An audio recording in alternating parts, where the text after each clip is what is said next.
Pope Sylvester II. Pope Sylvester II or Sylvester II, c. 946, May 12, 1003, was pope from 2nd of April 999 to his death in 1003. Originally known as Gerbert of Aurillac, Latin, Gerbertus Aureliacensis or Aurillac, French, Gerbert d'Aurillac, he was a prolific scholar and teacher.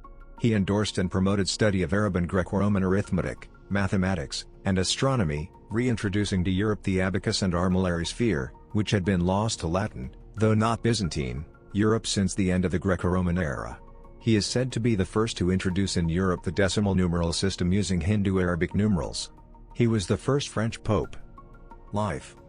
Gerbert was born about 946 in the town of Aurillac, near the present-day commune of Saint-Simon, Cantal, France. Around 963, he entered the monastery of Saint Gerald of Aurillac.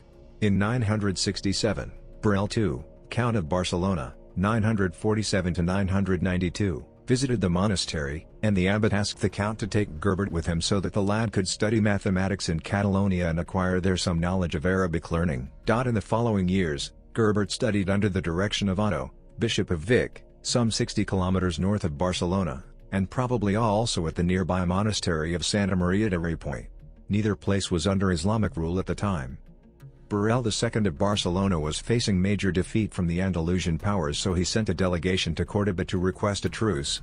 Bishop Otto was part of the delegation that met with Al-Hakam II of Córdoba, who received him with honor. Gerbert was fascinated by the stories of the Mozarab Christian bishops and judges who dressed and talked like the Arabs, well versed in mathematics and natural sciences like the great teachers of the Islamic madrasas. This sparked Gerbert's veneration for the Arabs and his passion for mathematics and astronomy.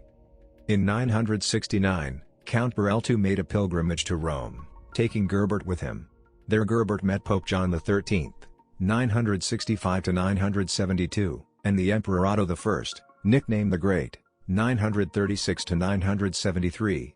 The Pope persuaded Otto I to employ Gerbert as a tutor for his young son, the future Emperor Otto II, 973–983. Some years later, Otto I gave Gerbert leave to study at the Cathedral School of Reims, where he was soon appointed a teacher by Archbishop Adalberon. When Otto II became Holy Roman Emperor in 973, he was co-emperor with Otto I from 967. He appointed Gerbert the abbot of the monastery of Bobbio and also appointed him as count of the district, but the abbey had been ruined by previous abbots, and Gerbert soon returned to Reims. After the death of Otto II in 983, Gerbert became involved in the politics of his time. In 985, with the support of his archbishop, he opposed Lothair of France's attempt to take the Lorraine from Emperor Otto III by supporting Hugh Capet. Hugh became King of France, ending the Carolingian line of kings in 987. Adalberon died on 23 January 989. Gerbert was a natural candidate for his succession, but Hugh Capet appointed Arnulf, an illegitimate son of Lothair, instead. Arnulf was deposed in 991 for alleged treason against the king, and Gerbert was elected his successor. There was so much opposition to Gerbert's elevation to the See of Reims, however, that Pope John XV, 985–996, sent a legate to France who temporarily suspended Gerbert from his episcopal office. Gerbert sought to show that this decree was unlawful, but a further synod in 995 declared Arnulf's deposition invalid. Gerbert now became the teacher of Otto III, and Pope Gregory V, 996–999, Otto III's cousin, appointed him Archbishop of Ravenna in 998. With the emperor's support, he was elected to succeed Gregory V as pope in 999. Gerbert took the name of Sylvester II, alluding to Pope Sylvester I, 314–335, the advisor to Emperor Constantine I, 324–337. Soon after he was elected pope, Sylvester II confirmed the position of his former rival Arnulf as Archbishop of Reims. As pope, he took energetic measures against the widespread practices of simony and concubinage among the clergy, maintaining that only capable men of spotless lives should be allowed to become bishops. In 1001, the Roman populace revolted against the emperor, forcing Otto III and Sylvester II to flee to Ravenna. Otto III led 2 unsuccessful expeditions to regain control of the city and died on a third expedition in 1002. Sylvester II returned to Rome soon after the emperor's death, although the rebellious nobility remained in power, and died a little later. Sylvester is buried in St. John Lateran. Legend. The legend of Gerbert grows from the work of the English monk William of Malmesbury and De Rebus Gestis Regum Anglorum in a polemical pamphlet, Hesta Romani Ecclesia contra Hildebrandum, by Cardinal Benno, a partisan of Emperor Henry IV who opposed Pope Gregory VII in the investiture controversy. According to the legend, Gerbert, while studying mathematics and astrology in the Muslim cities of Córdoba and Seville, was accused of having learned sorcery. Gerbert was supposed to be in possession of a book of spells stolen from an Arab philosopher in Spain. Gerbert fled, pursued by the victim, who could trace the thief by the stars, but Gerbert was aware of the pursuit, and hid hanging from a wooden bridge, where, suspended between heaven and earth, he was invisible to the magician. Gerbert was supposed to have built a brazen head. This robotic head would answer his questions with yes or no. He was also reputed to have had a pact with a female demon called Meridiana, who had appeared after he had been rejected by his earthly love, and with whose help he managed to ascend to the papal throne. Another legend tells that he won the papacy playing dice with the devil. According to the legend, Meridiana, or the bronze head, told Gerbert that if he should ever read a mass in Jerusalem, the devil would come for him. Gerbert then cancelled a pilgrimage to Jerusalem, but when he read mass in the church Santa Croce in Gerusalemme, Holy Cross of Jerusalem, in Rome, he became sick soon afterwards and, dying, he asked his cardinals to cut up his body and scatter it across the city. In another version, he was even attacked by the devil while he was reading the mass, and the devil mutilated him and gave his gouged out eyes to demons to play with in the church. Repenting, Sylvester II then cut off his hand and his tongue. The inscription on Gerbert's tomb reads in part Iste locus Sylvestris membra sepulchi venturo domino confert ad sonitum. This place will yield to the sound the limbs of buried Sylvester II, at the advent of the Lord, misread as will make a sound, and has given rise to the curious legend that his bones will rattle in that tomb just before the death of a pope. The alleged story of the crown and papal legate authority given to Stephen I of Hungary by Sylvester in the year 1000, hence the title Apostolic King, is noted by the 19th century historian Louis L. Kropf as a possible forgery of the 17th century.